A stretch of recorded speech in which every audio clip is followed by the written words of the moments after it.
எல்லோருக்கும் என்னுடைய வணக்கங்கள். எல்லாரும் எப்படி இருக்கீங்க? தமிழ்நாட்டுல தேர்தல் தேதி அறிவிச்சாச்சு. ஒவ்வொரு கட்சியினரும் தன்னுடைய வாக்குறுதியாக நான் அத தந்துருவேன், இத தந்துருவேன் அப்படின்னு தொடர்ந்து பார்த்தீங்கன்னா, வாக்குறுதி மேல வாக்குறுதி அடிக்கிட்டே போறாங்க. ஆனா உண்மையிலே தமிழ்நாட்டுக்கு எது தேவை? இந்த நாட்டுக்கு எது தேவை? இந்த நாட்டோட தொலைதூர வளர்ச்சிக்கு எது தேவை? அப்படின்றத தெரியாமலாம் யாருக்கும் இல்ல. மக்களை தெரியாம வச்சுக்கிற மாரி டியூன் பண்ணிக்கிட்டே இருக்காங்க.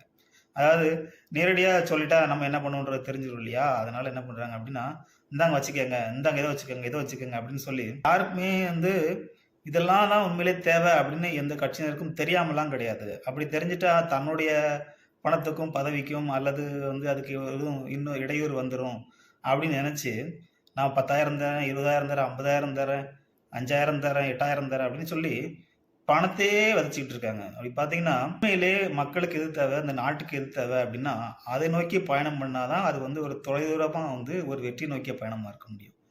அவன் அவன் அவனுக்கு தேவையான காச உழைச்சு சம்பாரிப்பான். அந்த உழைக்கிறதுக்கான வாய்ப்பை ஏற்படுத்தி குடுத்தாலே போதும். கண்டிப்பா அவன் சம்பாரிச்சுப்பான். நம்ம கொடுக்க வேண்டியது என்ன அப்படின்னா, ஒரு சரியான மருத்துவம், கல்வி, ஒரு ஆரோக்கியமான உணவு. இதுக்கான வழிவகைய செஞ்சாலே போதும். மத்தபடி அவங்கவங்கள தற்காத்து வந்துருவாங்க. இந்த மாதிரியான வளர்ச்சி தான் ஒட்டுமொத்த நாட்டோட வளர்ச்சியாவும் இருக்க முடியும். எனவே இந்த மாதிரி தொலைதூர சிந்தனை கொண்ட ஒரு தலைமை நோக்கி பயணிக்கும் பொழுது தான் தமிழ்நாடா இருந்தாலும் சரி, இந்தியாவா இருந்தாலும் சரி, உலக அளவில் அங்கீகரிக்கப்பட்டு எல்லாருமே வியந்து பார்க்கக்கூடிய அளவுக்கு ஒரு பெரும் வளர்ச்சியை நம்ம அடைய முடியும். சரியான தலைமையை தேர்ந்தெடுப்போம். நன்றி.